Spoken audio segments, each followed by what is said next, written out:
Shalom, Kol Haloyim Yahweh, Ba'ashem Yahushai, Ba'ashem Rachak Wadash, Shanya Kabad, Kadwala Rekwab, Zequanium Nawa, Wa Shalayakim Nawa.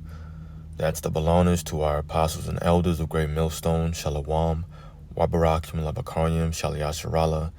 That's peace and blessings to the elect of Israel. I wanted to make a video concerning the latest breakdown from Bishop Nate. A lot of people have been touching on it, and as you can see, this right here is a video from Apostle Tahar, and he's also touching on it as well. He's made a few different videos on it, and I'm going to play a clip that Apostle Tahar played from Bishop Nate or Bishop Nathaniel talking about an end-time prophecy, really a prophecy concerning the kingdom of heaven. And I'm not going to break it down in terms of the scriptures that he brought out. I want to showcase this because I want to show the importance of going precept upon precept, line upon line, just like the scriptures say, in order to really get an understanding of different prophecies, of different parables, and really just have an overall proper understanding of the scriptures. So let's listen to what Bishop Nate said, and then we'll jump right into it. I'm going to let you listen. The Lord's going to tell us, release them. Let them go out. And their job, Gog and Magog, they're going to gather together an assembly of nations. They're going to be building weapons again. In the latter years. When? In the latter years. So now we might think that latter years is now, but it's not based on Revelation 20. Okay, so we heard that. Okay, so you heard what he said. Basically, in the kingdom of heaven is what he was fully talking about. In the kingdom of heaven, the Lord is going to tell us, release them, let them go. And however many nations, they're going to be building weapons, is what he said. In the kingdom of heaven, they're going to be building weapons. This is what he said. Now, I don't believe he said that they're going to take over. They're going to take over and get back at us, anything like that.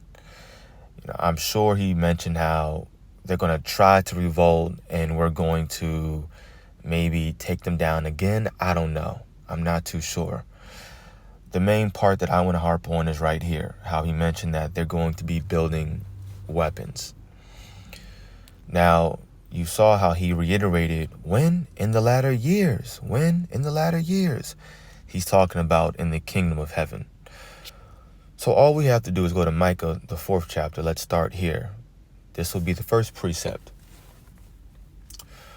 Micah 4, starting at verse 1, reading through verse 3. Now, before we read, what does that title say right there? Peaceful latter days. And peaceful is also a key word too. But latter because he said when? In the latter years. Okay, well, let's read about those latter days or latter years. The kingdom of heaven, right? Micah 4 verse 1. But in the last days it shall come to pass that the mountain of the house of the Lord shall be established in the top of the mountains, and it shall be exalted above the hills, and people shall flow unto it. Now, a mountain represents a power structure. A power structure today is called the government.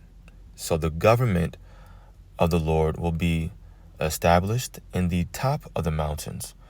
So the Lord's government, which represents the 144,000, which is the tabernacle of David, they're going to be established on top of and amongst all the other nations.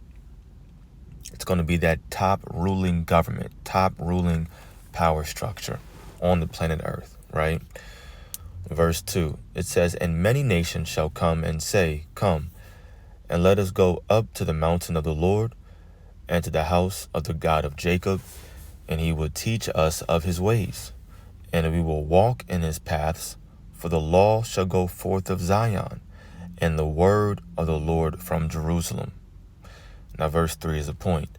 And he shall judge among many people, and rebuke strong nations afar off, and they shall beat their swords into plowshares, and their spears into pruning hooks. Now let's pause there because there's a colon. So what is that talking about? Well, it says their swords into plowshares. So a plowshare is a instrument for agriculture, right? Farming. Same thing with the pruning hook. So if a sword is going to turn into a plowshare and a spear is going to turn into a pruning hook, what this represents is that in the kingdom of heaven, there will not be any instruments of war, because that's what a sword and a spear is.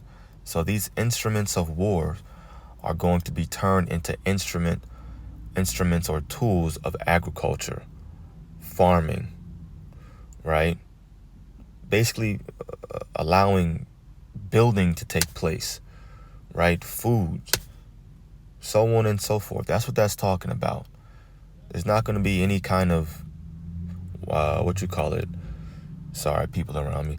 There's not going to be any kind of war or weaponry taking place in the kingdom. No kind of revolting or uprising. That would be a contradiction of what we're reading right now.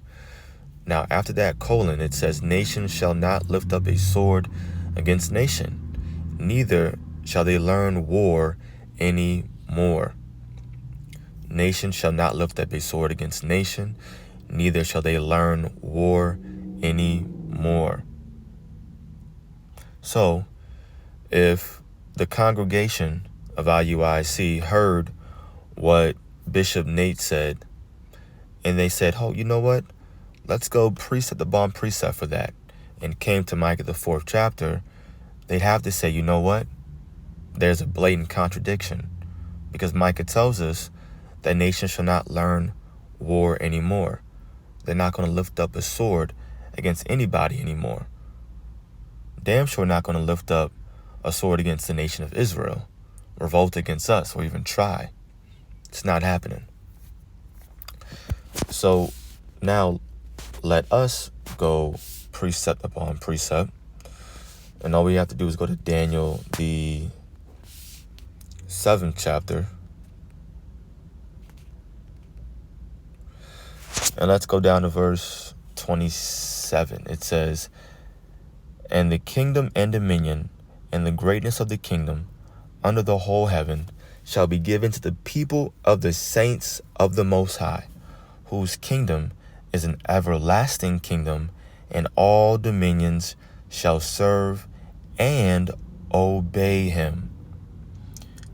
You think that Yahushua is going to say, all right, guys, release these nations, allow them to build weapons again, let them revolt against us? No, that's not going to happen. It says that they're going to serve and basically obey us.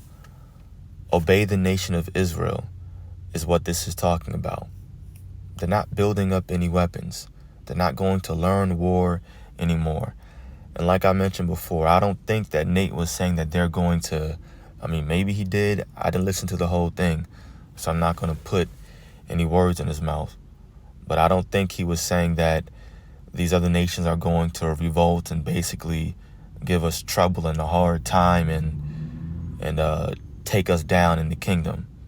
I think he was just saying they're going to revolt against us, which, of course, that still isn't true. They're going to serve and obey us, as we just read. Now, we can stay in Daniel, and we can get the 2nd chapter.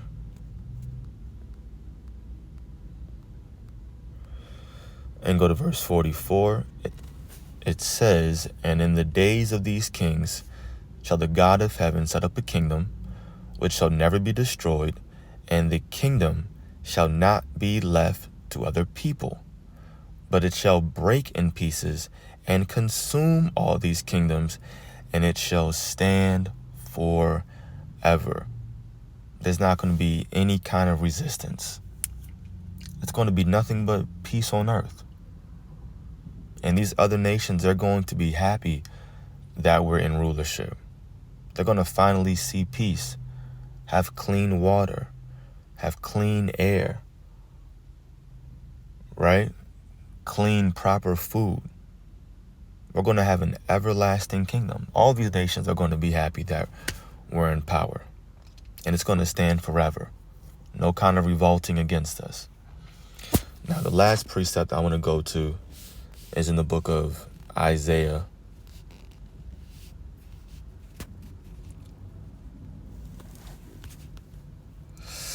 And I'm going to read verse 10 through 12. I'm going to highlight it. Isaiah 60 verse 10 says, "And the sons of strangers shall build up thy walls, and their kings shall minister unto thee. For in my wrath I smote thee, but in my favor have I had mercy on thee." This is another precept referring to the kingdom of heaven. So these other nations are going to build up our kingdom for us, exactly the way that we say it, exactly the way that we like it. Verse 11 says, "Therefore thy gates shall be open continually. They shall not be shut day nor night, that men may bring unto thee the forces of the Gentiles," meaning all of their goodly things, "and that their kings may be brought." Now this is the point, verse 12. "For the nation and kingdom that will not serve thee shall perish. Yea, those nations shall be utterly destroyed." So there won't be any revolting against us. We're going to have control over the entire planet Earth. If a nation doesn't do something that we say, we'll have the power to not allow it to rain over their land. Their crops won't grow. I mean, we can put plagues on them. We'll be able to do whatever we want in the kingdom. Right? So these nations are going to be serving us, obeying us, and more importantly, they're not going to learn war anymore. There will not be any building of weapons in the kingdom of heaven. Right? So I wanted to touch on that and just go precept upon precept and show the importance of doing that, to get an understanding of different topics, different prophecies, different parables. So I do pray that this was edifying to the elect. Call Halayim, Yahweh Ba'ashem Yahushai Ba'ashem Rachakodash, double honors to our apostles and elders of Great Millstone, peace and blessings to the elect. Shalom.